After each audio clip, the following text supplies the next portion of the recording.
Hey, I'm Jen from BK, and here's what's on Hot 97 Now.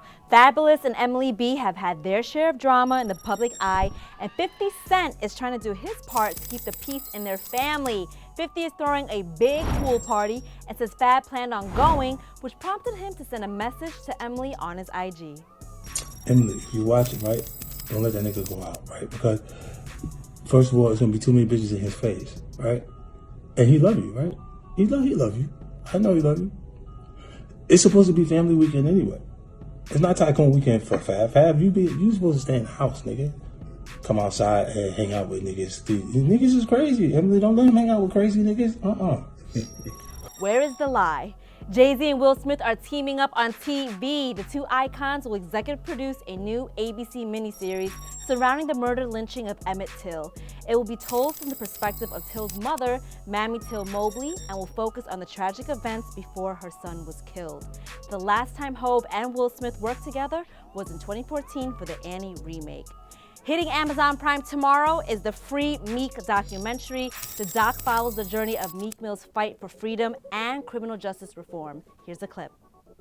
Who made these policies up, try to keep people like me down? Like, damn, straight to prison, straight to handcuffs, straight to a 5x9 cell with a metal toilet seat. One man's head is almost under the toilet. One man is over top of you. The room is so small, y'all breathing basically the same breath. And not with two people, sometimes even three people in a small cell. The things that don't get talked about in the real world. We have to come up with real deal solutions to help people better their lives. This is not help people get off the hook. No, help people better their lives. And finally, in theaters tomorrow is the film Brian Banks, a true story of a young man who had his dreams of going to the NFL crushed when he was accused of a crime he didn't commit, then had to waste away years of his life in prison as an innocent man.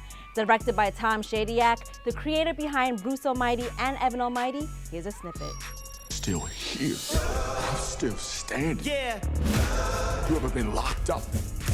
It nearly killed me. How did you survive it?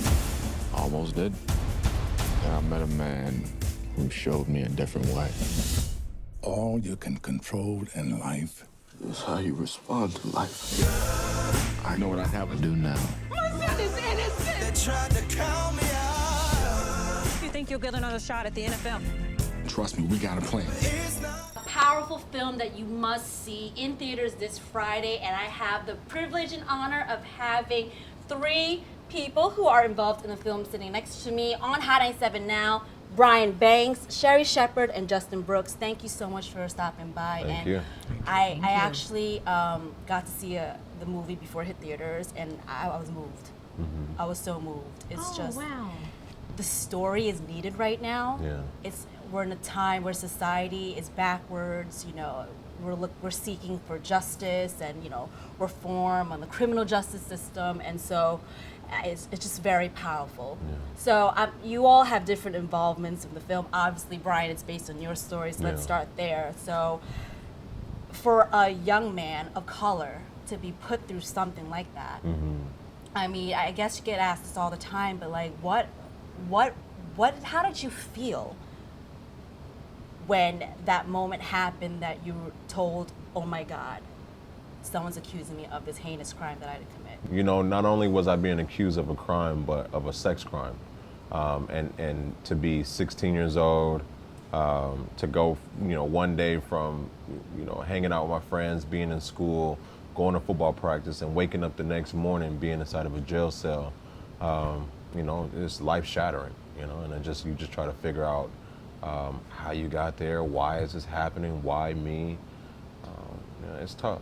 And how did you get through that? Because you were incarcerated for 5 years, right? And then on probation for another 5. Yeah, parole, yeah. Parole for something that you did not do. Yeah. So it's how do you keep your sanity? And this kind of, I circle back to from seeing Ava DuVernay's When They See Us, and seeing what Corey Wise went through. You kind of really just go insane. Yeah. So how did you center yourself and stay focused and say, all right, I got to get out of here. I'm going to be okay. There really is no method to the madness. It's one day at a time, one moment at a time, hanging on to your truth and trying your best, not allowing this situation to break you, which is hard for many people. For me, I had to refocus my energy, what I was paying attention to, what I was trying to be in control over.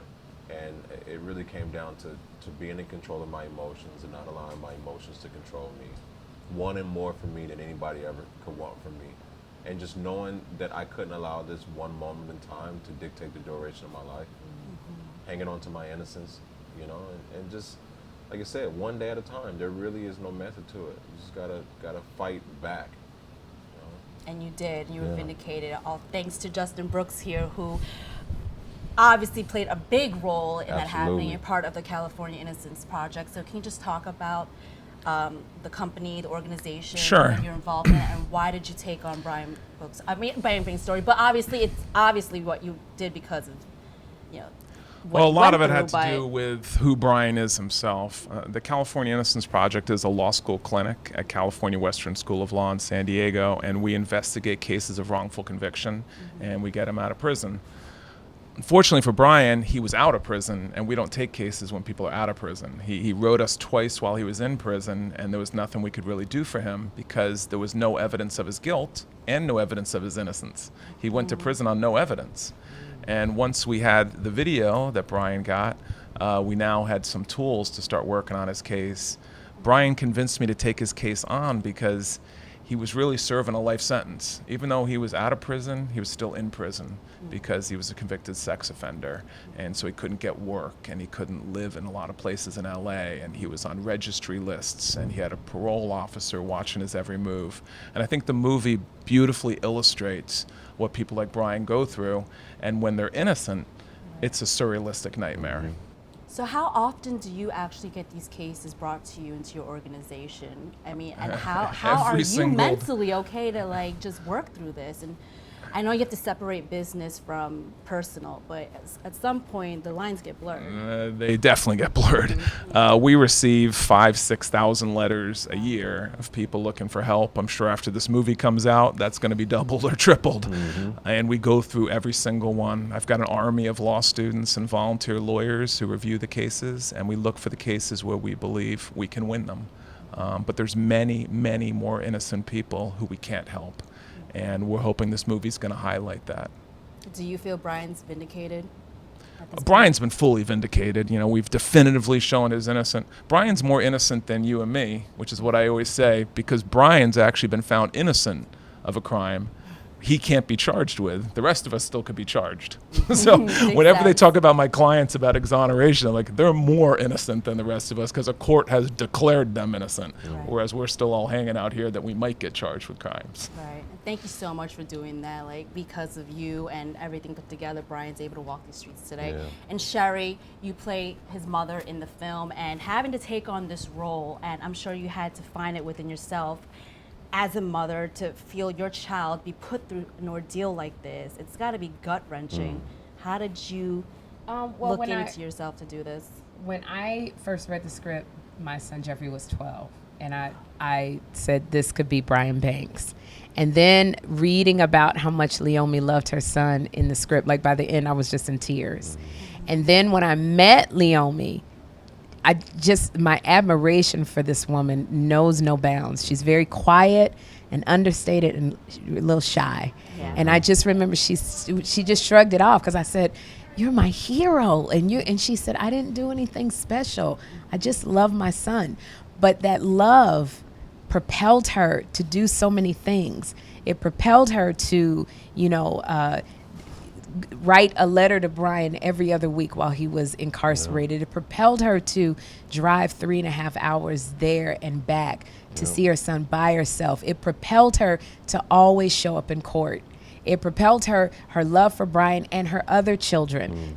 She couldn't afford to break down and give in to fear, to depression, to despondency. It was that love that kept him going through his darkest days.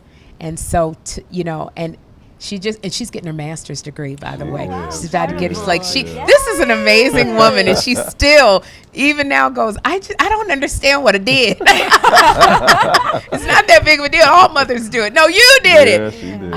And just the love that she had for him when she believed in him when no one else did, it really just, it got my heart. And no one knows their child better than their mother. Nobody. That's why you'll see, I don't care, a person in court with the most heinous of crimes, and you know who'll be sitting right behind him? His mama going, he didn't do it. Right. And the guy will go, Mama, I told him I did it, but you didn't do it. So that is the mother who will believe you when nobody else does. Right. And how did you prepare for this role? Did you speak with her on a daily basis? Did you interact with the family? Were there family dinners? Did you go out a lot? I went to see Leomi and Brian's sister, and I went to Long Beach, and I sat on the couch and just kind of curled up underneath Leomi, and I know she was like, what are you doing? Like, I just snuggled up under her, and I just listened to her talk about Brian, and it was literally just a lot of love and a lot of pain. And then to talk to Brian about how he felt about his mother in different scenes. Right. And also Aldous had his mother on the set a lot. So to see Aldous with his, you don't see Aldous without his mother, Aldous Hodge. So there's a lot of mother love stuff going on. Wow. And, you take all of that, and then being a mother of a little black boy who could be Brian Banks, he could be his little brother. You just take all of that, and your worst nightmare as a parent is if your child calls and says, I'm in custody, and you can't protect your child. Right. That right there is an experience like no other. Absolutely. And all of that put together. Brian, do you feel your mother was your saving grace during this time? Absolutely, yeah. I talk about that all the time. There really is no support system like a family support system when you're going through a situation like this. Having your family there, believing in you, doing whatever that they can to help you, visiting you, writing you letters, it keeps you going. It keeps you, in some way upbeat. It keeps you in some way having a connection to the outside world. Just to remind you that you're not alone in this crazy, crazy situation. Absolutely. Yeah, without her, I wouldn't have been able to get through it. And that's one of the heartbreaking things about how our correctional system is run, is they don't care about that. In California, they put the prisons hundreds of miles into the desert, where most of the people in the prisons are coming from the coastal cities. And so a lot of families don't have the money or resources to visit their loved ones. They become more disconnected from those families and the support network they need to come home to. And it's a real problem in our correctional system that we don't think about these mothers, we don't think about these families. And it's a nationwide thing, obviously, not just in California. Absolutely. They build prisons where land is cheap. And so a lot of them are in rural areas, and then they take people from the inner city, they put them in these rural areas, and it creates all kinds of problems. And imagine being a person who didn't commit any crime in these conditions. You feel like you're literally put through hell, I'm sure. Yep. Brian, I will, for all of you, it's interesting, this film, to me, perspective-wise, because, there's been a lot of cases out there of sexual assault and rape, and 9 times out of 10, people do believe the woman because, how can a woman fake this? And so what's interesting about your story, Brian, is that she did fake it. And so I think this is just a great way to expose that, yes, we need to sympathize for women who've been through things, but we also have to try to weed out who's wrong and who's right.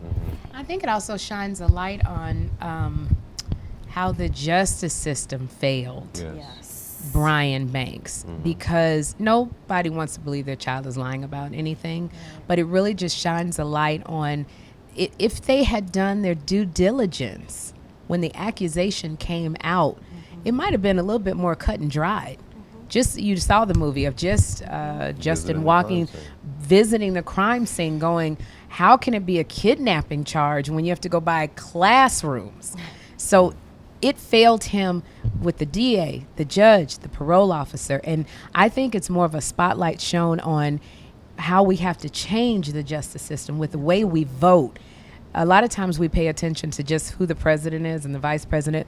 We don't look at those judges that we're electing and the DAs. Those are the people, God forbid, if your child is ever in front of one of those officials, you want to know that you elected somebody that is going to represent your interests. What is their conviction rate? Who are they convicting most? Those are the things that you have to look at, that we have to do the work to, in order to change the justice system. So that, to me, with this movie is more so that than, who was lying and who wasn't. It's change that judicial system because it failed Brian at 16 years old. Trying him as an adult. What does the 16-year-old know about pleading no contest? Right. And he can't talk to his mother. 16-year-olds don't, and especially boys, they don't know anything. I mean, you do, Brian. As a mother of a boy, they don't know too much. And that's what was important to us, was this wasn't a movie about one 15-year-old girl who lied. Right. It was about how the system supported that lie and pushed Brian towards this plea. We're at a situation now where 95 to 97% of cases end in plea bargains, and the whole system pushes you towards that like a factory. So we don't want people to walk out of the theater and think this is all neatly wrapped up. And when Brian and I were pitching this movie 8 years ago, every meeting we had, we said, this has to be a movie about the criminal justice system, not about football. And that's what we got. I love that so much. And besides the criminal justice system being a total mess, do you feel it also has to do with your race, the color of your skin, and also your ethnicity? That plays a big factor in You know this what? as I well? definitely think that still plays a huge role within our judicial system and our court systems. I mean, you know, we African Americans make up 16% of the population in the United States, but we make up over 65% of the incarceration population. That says a lot right there in itself with that statistic. And even in my case, you know, having my lawyer tell me that this deal was in my best interest because I was a big black teenager, and if I walked into this courtroom to select a jury, it would probably be a white jury who would automatically assume me as guilty because I was big and black. So just even the fact that your lawyer has to tell you something like that, or that discussion even has to take place, where the decision has nothing to do with the truth, but more so of how you look, where you live, how much money you have, what type of attorney you have. It shows you how much it's more of a game than it is, you know, an actual system of justice. You're playing with people's lives here. Absolutely. And it's not a game. You know, these are the people that have to deal with this at the end of the night, go home and sleep, crying for their babies, their children, their mom or dad or whoever, to be, you know, vindicated. And so this movie, like I said, is incredible and powerful, and I thank you guys so much for bringing it to life. I'm sorry I had to be around your life and you had to be put through that, but you know there's what? a reason behind it. Yeah, I'm gonna take this hardship and this traumatic experience that me and my family went through, and we're gonna turn right back around, reach into that dark hole and pull other people out. And this is one of the ways to do that, is by turning real life stories into film, so that people who are not informed, who choose not to be informed, maybe you want to be entertained, and we could sneak some information into that entertainment for you. Hello. Yeah. Yes, we would love that. Thank you guys so much for stopping by. Thank you. Thank you so much. Make sure you catch Brian Banks in theaters tomorrow. Powerful, incredible, amazing story that you have to see. This movie is definitely needed at this time. That's what's next in TV and film, made hot by Next Generation. If you want more of Hot 97 Now, subscribe to us on YouTube or any social channel below. Plus, go to hot97.com for the latest news.